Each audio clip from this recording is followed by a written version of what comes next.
Now, again, I'm going to give a very short drosha because I think there are still very important key elements that we must not miss out from this parasha. And let me just mention a few quickly.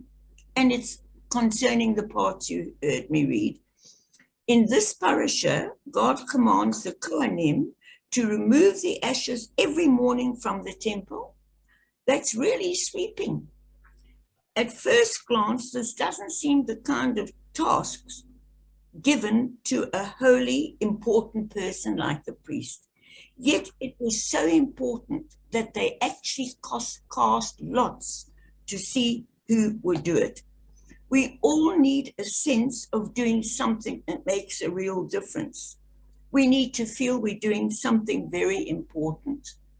But often that has nothing to do with how much we're paid. In fact, look at all the people on this shul committee and with us today. We are doing this as volunteers, and yet we're passionate about it.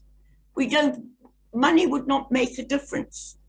And so, there's that old thing that if you asked a person and you'd offer them 50,000 Rand a month merely to dig a hole, and then to fill the sand, and then to dig the hole, they'd say no. Yes, money is important, we've got to live and eat. But this parasha with the priest sweeping the ashes of great relevance. One more thing I'd like to mention in connection with this. We all need a sense that what we are doing is going to make a difference. But it's very interesting that in the last World War, the greatest productivity in America was in World War II. Everyone was putting a nut in a bolt or sweeping a factory floor if they weren't in the war, or driving a bus. And that made the difference. And just to conclude this point, it's very important that whether it's in your real job, your career that makes money, or whether it's in your shul service or as a congregant or a committee member, remember taking out the garbage. No matter what you do, it makes all the difference. And I've always said, and I mean it, I'm prepared to sweep the floors in Temple Israel myself, if it means that will help us build our community and live by God's laws, as we are attempting to do with the Thursday that we give out to the poor, with being compassionate and helping each other. Passion comes from your goal, not the particular role or the title or just how much you paid. So that is just the one point. The second point I want to make is, isn't it amazing how in this era of this Ukraine war, so many people are doing whatever needs to be done all over the world to help. So this great adversity has brought out the compassion, and we are now more than ever, even in the pandemic, we're now following more God's laws. And just a couple of other points which link us to Purim. So, Parashat Tzav, all the peace offerings are known as Shelamim. There's the thanks offering, which is known as Todah, isn't that lovely? Where you express gratitude and thanks to Hashem, as we're doing today. This thanks offering is very important. And I don't know if you heard, but in that part it says, for thanks offering to God for all we can do to correct the world, for all that you and I do have in our lives.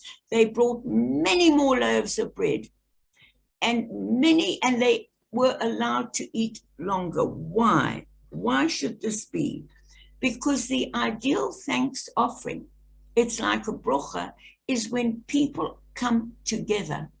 Because when the world comes together in protest, as David was talking about protest last night, the world has come together in this epidemic and now war era to help in any way they can. Already we're moving back to the way God meant us to move back to. So it's very important, not only the private sacrificing, the private prayers that we offer for our own sins, but also the prayers for peace and the prayers for thanks offering. Now, so we get to Purim. What is this connection with Purim, which we're now going to read from the Megillah? Esther says to the Jews and to Mordechai, go gather all the Jews and fast for me. So to correct evil, we all have to be together. And this unity should be amongst all streams of Judaism, should be amongst all religions, which you can see there are many interfaith prayers. Beit Luria had one the other night, and we're going to do a similar thing during our Pesach, when Baruch Hashem, we'll be back in the shul. But divisions and conflicts have to stop. And this is the heart of Esther, is that she got all the Jews together. And they all prayed, and they all fasted together.